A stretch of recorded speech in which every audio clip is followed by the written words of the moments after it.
Hello and welcome everyone to part 2 of my holiday envelope video series and gift wrap design video. If we haven't been introduced yet, hi, this is Shannon, owner of Shrush Design. I create from-scratch designs for all occasions, specializing mainly in lettering. As stated, this video is a part 2 video of my holiday envelope design series that I'm making this year. Part 1 was last week. In that video, I go over the designs themselves in a little more depth, plus I give some quick tips on how to address and design the envelopes in general. However, at the time of making that video, my actual envelope order hadn't come in time, so I was using some blank white envelopes I had left over from other projects. This week I do have my envelope orders in, so I created the designs on my final envelopes. So first, I'm just going to show me making these designs on the final envelopes. You'll see I actually added 2 more designs to my collection that I didn't have done last week.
Now I'm going to use an envelope that I made a little mistake on to show you a few different ways to write the mailing addresses on. For all of these, I'm making some horizontal guidelines for the 4 lines of text that I'm putting on the envelope. One for the name or the names of the people it's addressed to, one for the street address, one for the city and state, and one for the zip code on the final line.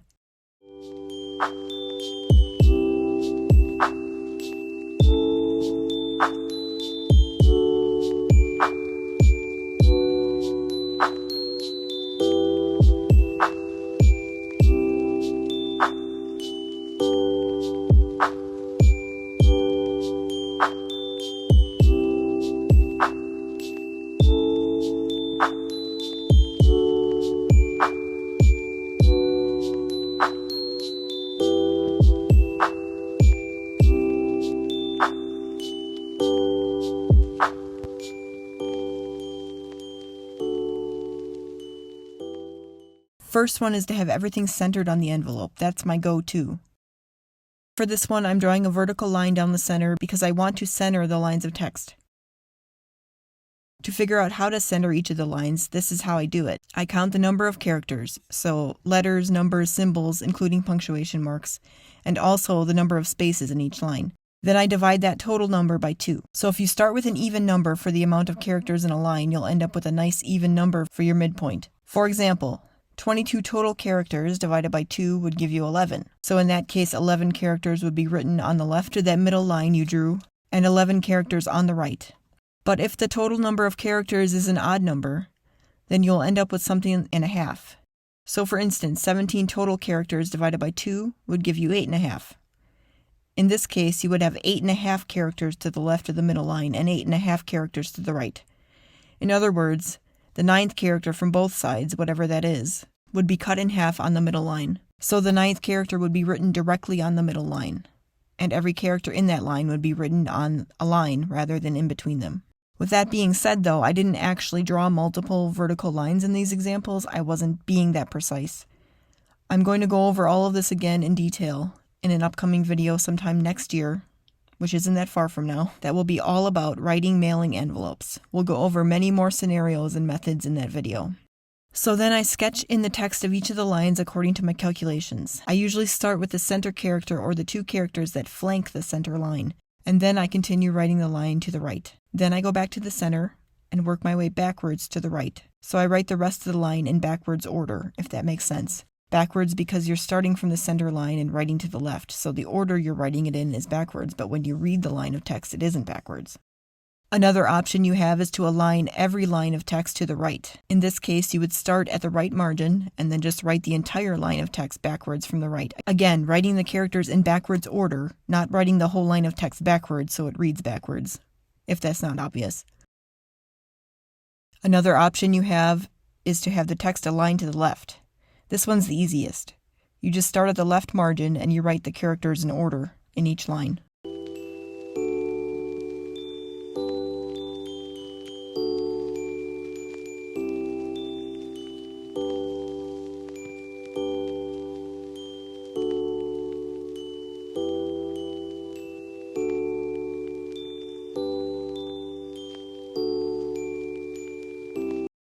Yet another option is to do a staggered alignment. This would be like hitting the tab key on each line of text in a word processor. So you start the first line on the left margin, in this case the names of the addressees, and then for the next line, the street address, you would start at a point that is tabbed a little inward from the left margin, and you would continue this on each line after that. Each line would start a little further right than the last.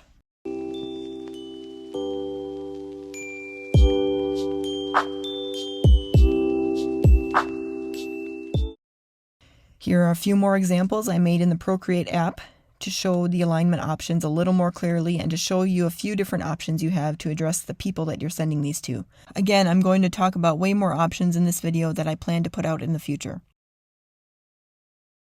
As for the gift wrapping, I'm doing something different and again a little more extra this year with my gifts. I'm wrapping in plain brown craft paper, and I'm designing each present to have a little extra personal touch to it, as well as to mark which present belongs to whom, rather than using gift tags. I'm not totally done with shopping or wrapping yet, but I have some examples of what I've done so far, and even some of these I'm not totally done with yet. Once I'm done, I might put that in another video.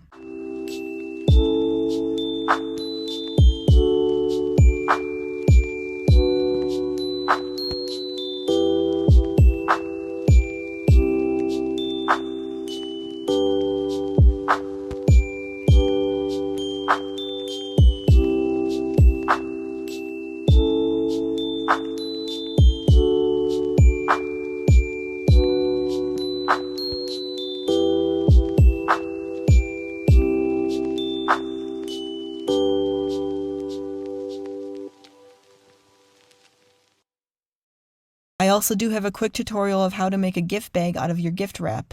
If you have a gift that has an abnormal shape, or is soft in texture, or otherwise would work better in a gift bag, but you don't have any or you don't want to spend extra money on buying one.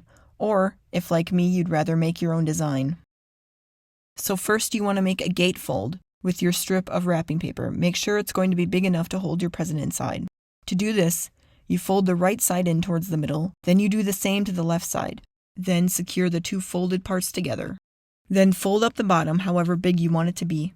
And then you want to take that bottom folded piece and bring it back up to hold it perpendicular vertically to the rest of the paper. This is kind of hard to explain, but you want to open up the fold on the right side below the bottom fold you just made so that it forms a triangle pointing to the right. And then you want to do the same thing to the left side. And then you fold the top of those triangles down to the center and you bring the bottom up to the center. And when all that's done, you want to secure everything together with tape. And that is the bottom of your bag, and you should be able to open the top and drop your present in. Then you can secure the top also if you wish. For the rest of this video, I'm going to show you the finalized version of those cards that I showed you in last week's bonus footage. I had them professionally printed, and these are going to be my holiday cards this year. I made them totally from scratch this year.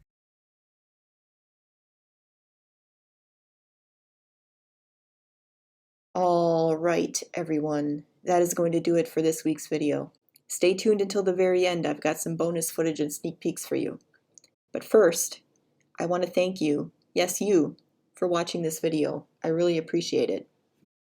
If you found it to be helpful, use those buttons. If you want to see more, you can follow Shrush Design on social media. The links are all in the description.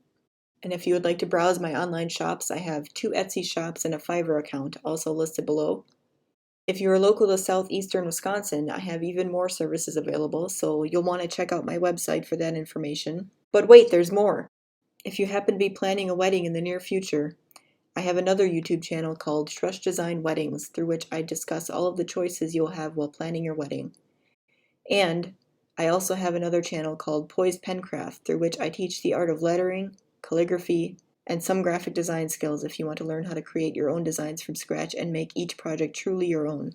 Links for both of those channels are, you guessed it, in the description. So if you're all subscribed now and ready for next week's video, I'll see you then. For now though, I'll leave you with the bonus footage and sneak peeks.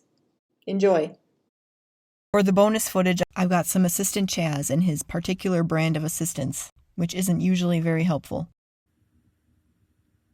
Assistant Chaz is distracted, but that's probably good. Are you helping, Chazzy? Are you getting those birds? See, he knows the camera's on him, so now he's not going to do anything. The bird looks bigger than you are. I spoke too soon. That's not for you.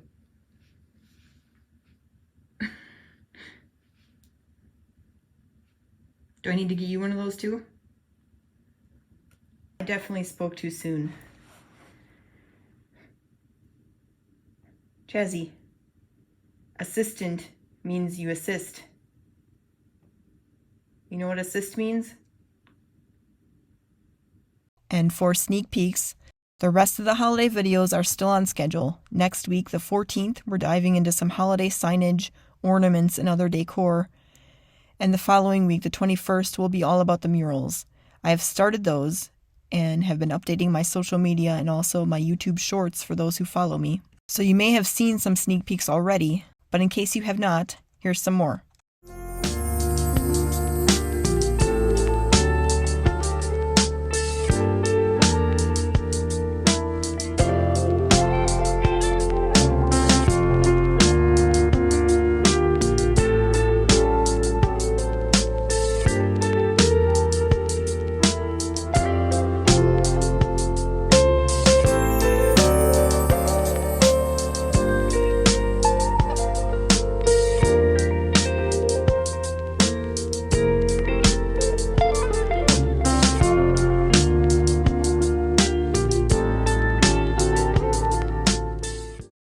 Then on the 28th, I'll be going over the last remaining projects I have for this holiday season. Again, I'm hosting a Christmas/New Year's Eve party for my dad's side of the family, so I'm going to have some extra stuff that I'm doing after Christmas is over. Most of that will be part of this video, plus other miscellaneous things I may have missed in my other videos.